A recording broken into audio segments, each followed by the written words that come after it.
Qila Castochla, Nuko am Kamanowazi, Gaiklach Hilis, Nusaklin. Duchadats. Kwagu'ł legends. So I'm going to be reading this story. I'm actually going to be using the book because I don't know it by heart.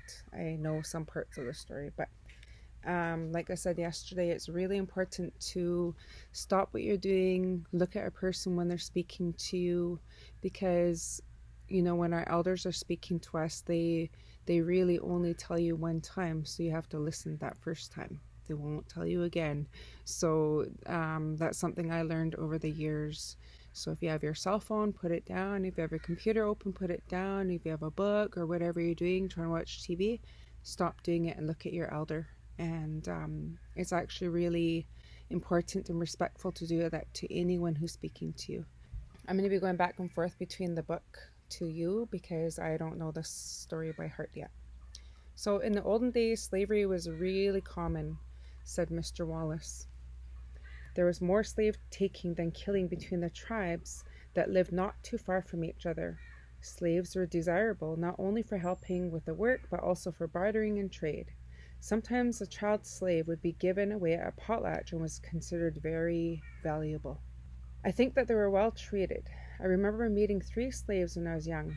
Of course, they were pretty old by that time, and I was really surprised when I found out that they were slaves, because the adults didn't tell us. And I feel that they didn't want to tell us because they didn't want people to tease those children. Slaves were not allowed to marry into the tribe which they were captured. They were, however, permitted to marry slaves after years of service. They were quite often given their freedom, but usually opted to stay with their captors. The Thunderbird is a legendary eagle-like bird, so big it could pick up whales with its claws.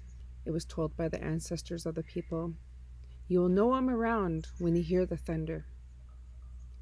It is the sound of my wings flapping. You will know I'm around when you see lightning come from my blinking eyes. If you hear me during rough weather, the weather will change for the better. If you hear me during fair weather, it will change for the worse." Long before Port Alice appeared on the southeast arm of the inlet, as they call it today, a Thunderbird landed on the Snow Saddle Mountain, which you can see from that inlet. As a man, Thunderbird made his home on a flat at the head of the inlet where the pulp mill is now. One day, 2 hunters from Kwagu'ł passed by on a canoe, and they saw the Thunderbird sitting there. They were surprised that anyone was living on that flat, and the man didn't speak to them. The hunters didn't know the stranger was a Thunderbird. They went back to their village and told the people what they had seen, that they seen the stranger sitting at the inlet. The chief said, "Well, we don't want to share this inlet with anybody. We'll take our canoes and warriors and go kill this man, or we can bring him back as a slave." One day, the warriors took their canoes and went to that inlet where that strange man had been seen. The Thunderbird did not hide. He came out to speak to them. One of the warriors said to the strangers, "We have come to kill you, or we come to take you as a slave," he said. "I'll come with you," said Thunderbird. "I'd rather be a slave than die. But just wait here, I'll go grab all my stuff. I'll leave my wife and my one daughter here and take my other daughter." He went to his lodge and brought out a box. His daughter brought another small box. "Don't worry," his wife said. "We'll be okay, because we will just do what they want us to do." The canoe headed back down the sound towards Kwagu'ł village. One warrior took his paddle and poked the captive. So he grabbed his paddle and was just teasing them, being mean to the slave, right? "Hey, I hear that you're a Thunderbird." He started teasing him. "Why don't you fly? If you're a Thunderbird, why don't you fly?" "Yes," said another brave. "Why don't you take off and show us that you can fly?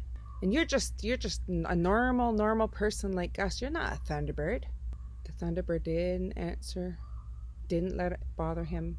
They just ignored the warriors. He didn't say a word. The warriors keep threatening them. "Well, you're going to work hard for us, because if you don't, then we're just going to kill you." That's what those warriors are saying to those the people that they held captive.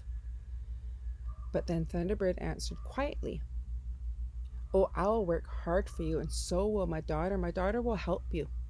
Oh, the braves continued to poke him with their paddles and taunt them. "Are you really a Thunderbird?"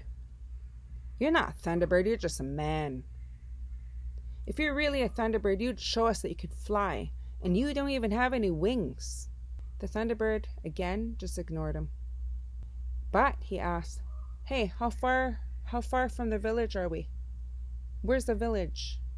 So he's looking around.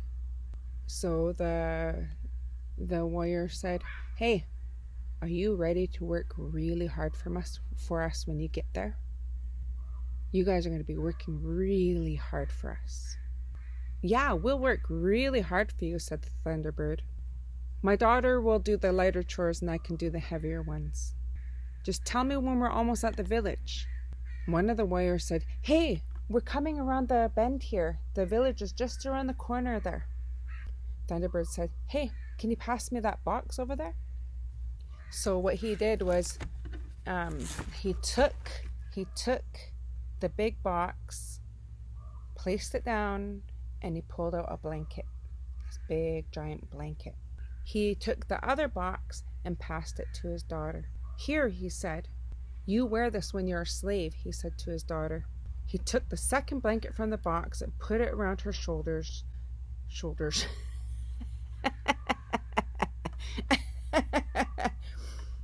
Thunderbird said, "Pass me that box."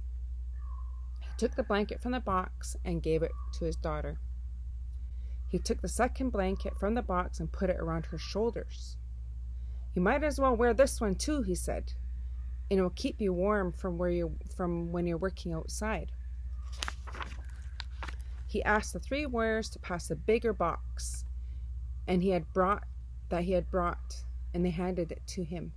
He pulled out a big blanket and a big Thunderbird headdress, and he put that on, and he put the blanket on. Quickly he put them on, and he leapt across the canoe. And he said to his daughter, "Get into my claw!" So then he grabs his daughter by his claws, by his talons, right? She did, and the Thunderbird began to grow and grow and grow, where he became really, really big. He said to his daughter, "When we rise into the air, I want you to shake that blanket, and you shake it like no other." So the girl just started to shake and shake and shake and shake that blanket over and over and over. Thunderbird ruffled his magnificent feathers up, way up into the sky. The warrior sat immobile in astonishment. So they were completely frozen. They were frozen in fear, like they were so scared that they were just looking up, like they froze because they can't believe what's happening. Higher and higher the Thunderbird went, way into the sky.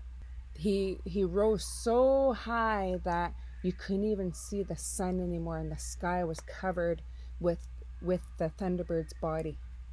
Remember, he's got the headdress on, and he's got that blanket, and he just grew big and big and big, and now he's so big that you can't see nothing but him.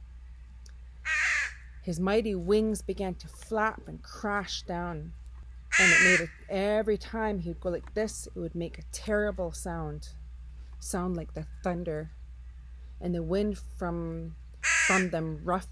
It made the water really rough. So now the water is just going, and as he's slamming down, it's creating all this lightning and thunder. Lightning started to shoot out of his eyes and shoot down. Every time he looked and he blinked, the lightning would shoot down, and it would create this, like lightning would brighten the sky. The daughter shook the first blanket, and the sky darkened, and it began to hail. It started to hail, big hail started to hit into the water. The men in the canoe sat, they were frozen in fear. "Shake the second blanket now," he said to his daughter. And she did, and hailstones became so big, like giant rocks. And whenever the hail hit hit the water, it actually hit the canoe and then sunk the canoe and killed those warriors. So that is the end of the story. I hope you enjoyed it. Juicy story, hey?